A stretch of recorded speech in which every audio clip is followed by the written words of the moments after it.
Дэлхийн эрүүл мэндийн байгууллага болон эрүүл мэндийн яамны хамтарсан сургалт суурилсан эрүүл мэндийн судалгаагаар 29 наснаас доош насны хүүхэд залуучууд амиа орлох эрсдэл маш өндөр байгаа нь ажиглагджээ. Нийт 605 хүн амиа орлсон байна. Үүний 25% нь 10-аас 25 насны хүүхэд залуучууд байсан бөгөөд амиа орлоход нөлөөлж буй шалтгааныг тодруулахад үе тэнгийнхний дээрлэхэлт дарамт нь хүүхэд залуучуудын дийлэнх хувийг эзэлжээ. За Монгол улсад бол дэлхийн сэтгцэн эрүүл мэндийн ялангуяа өсвөр насны хүүхдийн сэтгцэн эрүүл мэндийн асуудал маш хурцаар тавигдсан. Дэлхийд дээрээсээ 3-т орж байгаа. 3-6-ад амиа орлох эрсдэл өндөр байгаа.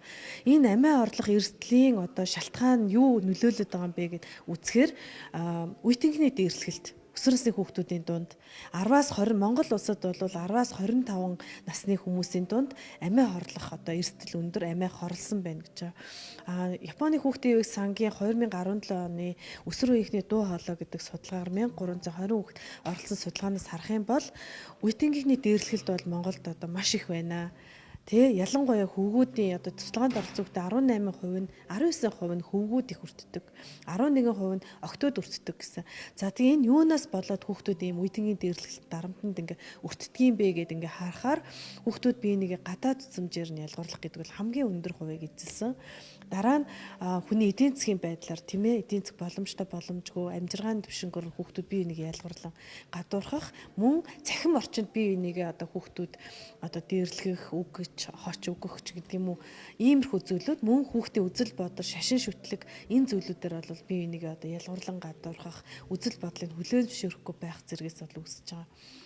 Тэгээ энэ бол даймжраад өдөр тутмын амьдрал дээр байхаараа энэ хүүхдэд яаж сүргээр нөлөөдгөө гэхээр ганцаардах бусдад дээрлүүлэлт оромжлуулах нь өөрөө тааламжгүй шүү дээ. Тэгэхээр хүүхдийн хувьд бол өнөөдөр тааламжгүй байна. Маргааш магадгүй хичээлдээ явах дургүй болно. Нөгөөдөр магадгүй хорц зуршилд орж эхлэх гэдэг юм айрах тайм, хар тайм хэрэглэх гэдэг юм уу улмаар амиа хорлох юм өндөр эрсдэлтэй байгаа. Дэлхийн эрүүл мэндийн байгууллага өөрөө Монгол Улсын засгийн газарт 2013 оны судалгаа хийсний дараа зөвлөмж өгсөн байдаг. Тэр нь юу гэсэн бэ гэхээр Монгол Улсын нийт хүн амын ихэнх хувийг эзэлж байгаа. Өсвөр насныхаа хүүхдүүдийн сэтгцэн эрүүл мэндийн анхаараарай гэдэг ийм бол зөвлөмжийг өгсөн байна. Боловсролын салбар дахь хүүхэд хамгааллын бодлогын хүрээнд хүүхдийн хүчирхийллээс урьдчилан сэргийлэх, хамгаалах, хариу үйлчилгээ үзүүлэх, үйлчилгээний шинэлэг аргыг нэвтрүүлэхээр энэхүү арт терапи төслийг хэрэгжүүлж байгаа юм. Швейцарын хөгжлийн агентлаг, Монголын урлагийн сэтгэл зүйн мэргэжлийн холбоо хамтран үе тэнгийнхний дээрлэхэлтийг зогсоох, урьдчилан сэргийлэх, хамгаалах, хариу үйлчилгээ үзүүлэх зорилготой багаар арт терапи төслийг хэрэгжүүлэхээр өнөөдөр нээлттэй хийж байна.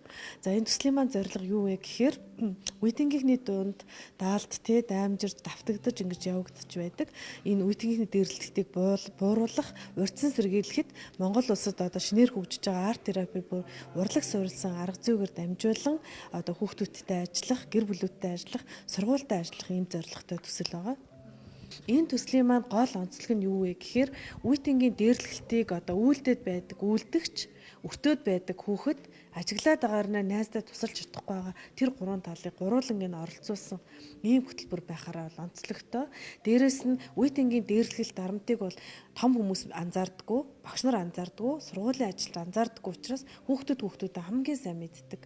Тийм учраас бид нар хүүхдүүдийн оролцоотойгоор үе тэнгийн сургаж бэлтгээд тухайн бэлтгэгдсэн хүүхдүүд маань үе тэнгийн дээрлэлтэнд байнга өртөө дарамттай байгаа тэр хүүхдүүдэд туслах нээн илрүүлж биднэрт холбон зуучлах үүргийг бас гүйцэтгэв. Ингэснээрээ бид нар яг тэр зорилтод бүлэг үе тэнгийн дээрлэлтэнд өртөөд амиа орлох нь холгүй болчихсон байгаа. Тийм хүүхдүүдэд арт терапи энэ хөтөлбөрөөр хэрэгжүүлнэ.